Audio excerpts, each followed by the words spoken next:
ناظرین السلام علیکم۔ الیکشن بلیٹن کے ساتھ میں مہوش مکین آپ کی خدمت میں حاضر۔ آج کے شمارے میں جو اہم خبریں ہیں وہ اس طرح ہیں۔ 1987 میں جماعت اسلامیہ کے لیے الیکشن کس نے حرام کیا؟ محبوبہ مفتی۔ معروف سماجی کارکن ایڈوکیٹ سید ریاض کھاور NC میں شامل۔ وقار رسول وانی کو لگا بڑا دھچکا، عدالت نے دی 5 ماہ کی قید۔ BJP میں بغاوت شروع، چندر موہن شرما نے دیا استعفیٰ۔ عیدگاہ کی ایک منفرد اور اعلیٰ تواریخ ہے، PDP امیدوار خورشید عالم۔ جموں کشمیر کے پاس انتخابات میں 2 راستے ہیں، دہشت گردی یا امن، BJP۔ اور 2014 کا سیاسی فیصلہ غلط تھا، سکینہ اتو کا BJP پر حملہ۔ اب خبروں کی تفصیل۔ ناظرین، PDP کی صدر اور جموں کشمیر کی سابق وزیر اعلیٰ محبوبہ مفتی نے نیشنل کانفرنس پر حملہ کرتے ہوئے کہا کہ نیشنل کانفرنس جموں کشمیر کو اپنی سلطنت سمجھتی ہے۔ محبوبہ نے انتخابات کو حلال حرام ریمارکس پر تنقید کرتے ہوئے NC سے پوچھا کہ جماعت اسلامیہ کے لیے انتخابات کو حرام کس نے بنایا ہے۔ محبوبہ مفتی نے کہا کہ 1987 میں جماعت اسلامی اور دیگر کے لیے الیکشن کس نے حرام کیے۔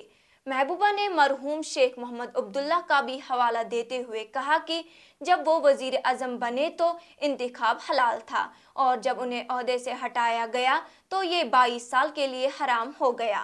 مجھے حیرانگی ہوتی ہے کہ نیشنل کانفرنس جموں کشمیر کو اپنی سلطنت سمجھتی ہے کہ یہ جو حرام حلال کا سلسلہ تو انہوں نے شروع کر دیا۔ 1947 میں جب مرحوم شیخ صاحب کو پہلے چیف ایڈمنسٹریٹو آفیسر بنایا گیا جموں کشمیر کا، اور پھر ہندوستان کے ساتھ جڑے، تو تب حلال تھا الیکشن۔ جب وہ وزیر اعظم بنے تو تب حلال تھا، جب وزیر اعظم سے ان کو ہٹایا گیا تو پھر الیکشن 22 سال کے لیے حرام ہو گیا۔ 22 سال تک وہ رائے شماری کی بات کرتے رہے۔ اس کے بعد 75 میں وزیر اعظم سے وزیر اعلیٰ بن گئے، پھر الیکشن حلال ہو گیا ان کے لیے۔ اور اس کے بعد 87 میں جب یہاں جماعت اسلامی اور دوسری جماعت اسلامی کوئی پہلی بار الیکشن نہیں لڑ رہی ہے، سید علی شاہ گیلانی صاحب مرحوم بہت پہلے سے الیکشن پروسیس کا حصہ تھے، مگر 87 میں حلال کو حرام کس نے بنایا ہے جماعت کے لیے الیکشن کو، یا دوسری جماعتوں کے لیے یا مف کے لیے؟ تو جب 87 میں نیشنل کانفرنس نے داندلیاں کی الیکشن میں، کیونکہ وہ نہیں چاہتے تھے کوئی تیسرا فورس سامنے آ جائے، کیونکہ کانگریس کو انہوں نے اپنے ساتھ ملایا، تو جب تیسرا فورس سامنے آیا مف کی شکل میں تو انہوں نے داندلیاں کی، جس کی وجہ سے جتنی بھی اور جماعتیں پولیٹیکل پروسیس کا حصہ بننا چاہتی تھی ان کے لیے انہوں نے الیکشن کے دروازے ہمیشہ کے لیے بند کر دیے۔ اور تب سے یہ جو حلال حرام کا سلسلہ تو انہی کا شروع کیا گیا۔ 22 سال تو یہ لوگ الیکشن میں حصہ ہی نہیں لے رہے تھے، کہہ رہے تھے ہم نے رائے شماری کرانی ہے، ہم نے جموں کشمیر کو آزاد کرنا ہے، ہم نے پاکستان کے ساتھ جانا ہے، اور الیکشن لڑنا حرام ہے۔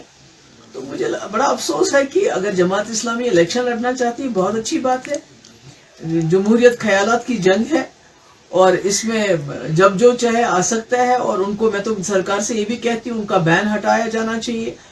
جموں کشمیر ریاست کے ساتھ جو ظلم ہوا ہے اس کے خلاف ہم سب کو مل کر لڑنا ہوگا۔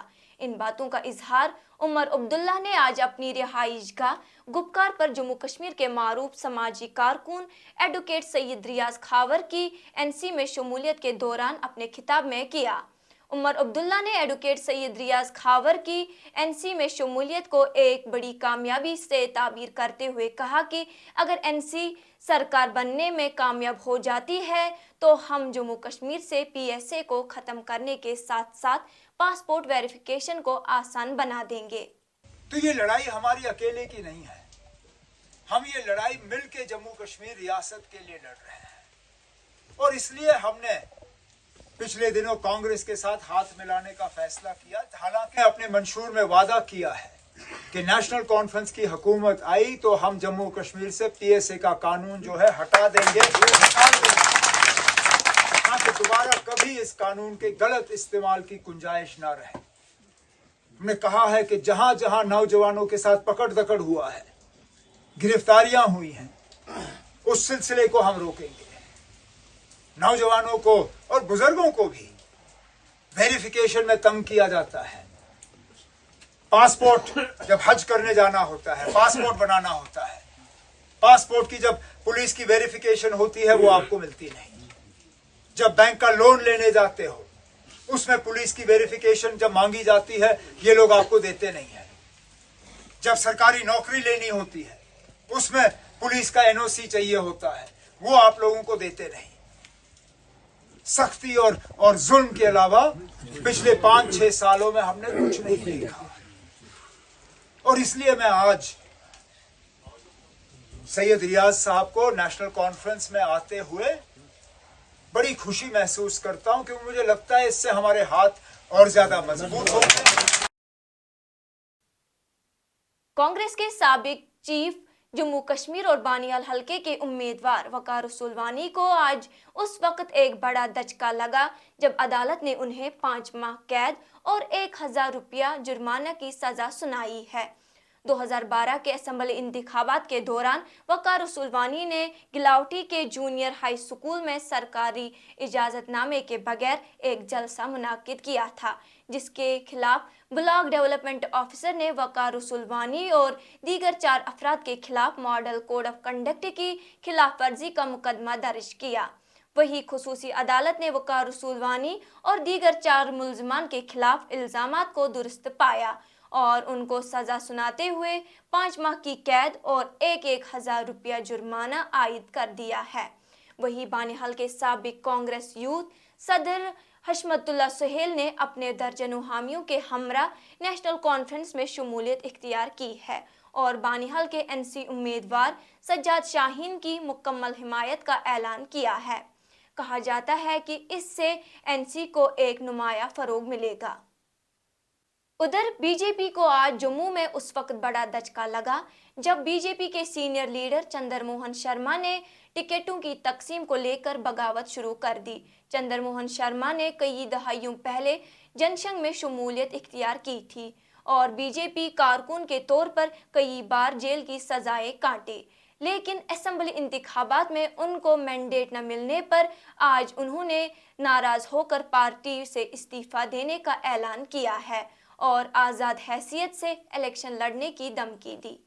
इधर पीडीपी हलके के उम्मीदवार खुर्शीद आलम ने आज पी न्यूज़ से खुसूसी बातचीत में कहा कि मैं पीडीपी के मंशूर को लेकर मैदान में उतरा हूं।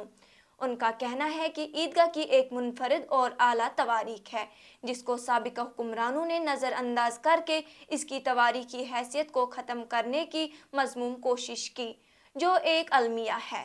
खुर्शीद आलम ने कहा कि अगर मुझे अवाम ने अपना नुमाइंदा चुना तो मैं ईदगाह को खोया हुआ मकाम वापस दिलाने का वादा करता हूं। तो खुर्शीद आलम साहब ही को क्यों लोग चुनेंगे और उनको क्यों रिजेक्ट करेंगे? क्या है आपके पास पॉलिसी? अगर वहाँ पे 10 लोग 15 लोग, सबका हक बनता है जमहूरियत में इलेक्शन में लोगों के पास जाना, लोगों से एतमाद हासिल करना। मेरे पास एतमाद हासिल करने के लिए मेरे पास एक बड़ा असासा है जो दूसरे लोगों के पास नहीं है। मेरे पास असासा है महबूबा मुफ्ती की ज़ात। मेरे पास असासा है वो मसाइब जो महबूबा जी पिछले 5 साल से उठा रही हैं। वो बेखानमा है, बेघर है, घर से निकाली गई है, सिक्योरिटी कवर उसका विड्रॉ किया गया, उसकी माँ पे नोट से भेजी गई, उनकी बच्ची का पासपोर्ट। क्यों? क्या लोगों को आपको लगता है लोगों को इस बात का एहसास नहीं है कि इसी खातून के ख़िलाफ़ सब कुछ क्यों हो रहा है? क्यों ये ऐसी इसलिए हो रहा है क्योंकि ये खातून रियासत जम्मू कश्मीर के असली मसाइल की बात कर रही है, लोगों के जज्बात, उनकी परेशानी की बात कर रही है। ये वो खातून है जो आज भी ये जो हमारी वेरिफिकेशन का मसला है किसने उठाया?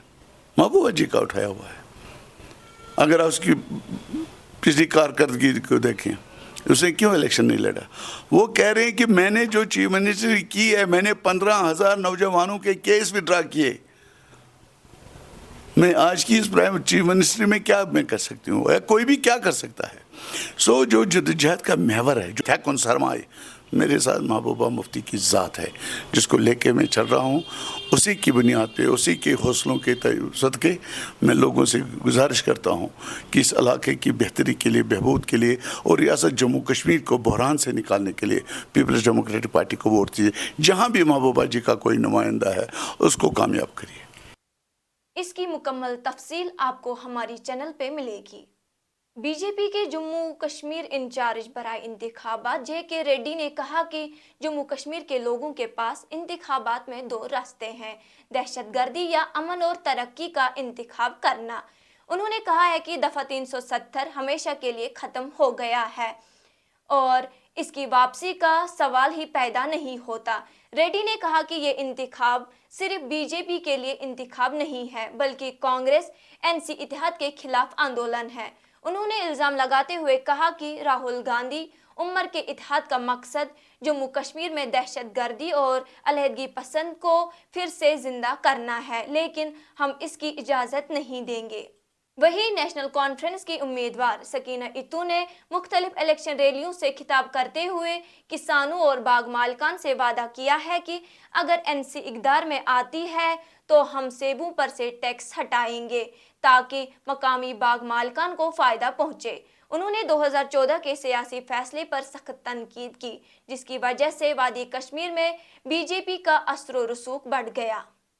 और जो लोगों ने 10 बरसों में यहाँ तबाही बर्बादी देखी है, चाहे वो बेरोज़गारी हो, महंगाई हो, उस सब के लिए हम इंशाल्लाह काम करेंगे और लोगों की आइडेंटिटी, पहचान, शिनाख्त, हमारा झंडा, हमारी रियासत जम्मू कश्मीर जो पुरानी रियासत जिसको तहस नहस किया गया है, हर लिहाज से लोगों को परेशान किया गया है, ज़मीनों पे डाका डाला गया, हमारी लैंड गारंटीज़, जॉब गारंटीज़ वो सब ख़त्म किया गया और इंशाल्लाह हमें यकीन है सबसे पहले अल्लाह ताला के ऊपर, उसके बाद लोगों के ऊपर कि लोग हमें मेजॉरिटी में लाएंगे, अपनी सरकार बनाएंगे, नेशनल कॉन्फ्रेंस की सरकार बनाएंगे। ये रोड मैप जो हमने सामने रखा है, इस रोड मैप पे इंशाल्लाह 5 साल का होगा। नाज़रीन, इसी के साथ आज का ये शुमारा इख्तिताम को पहुंचा। अगले शुमारे में आपसे फिर मुलाकात होगी। घर खुदा लाया। पी न्यूज़ को लाइक, शेयर और सब्सक्राइब जरूर कीजिएगा। दीजिए अपनी मेज़बान महविश मकीन को इजाज़त। खुदा हाफिज।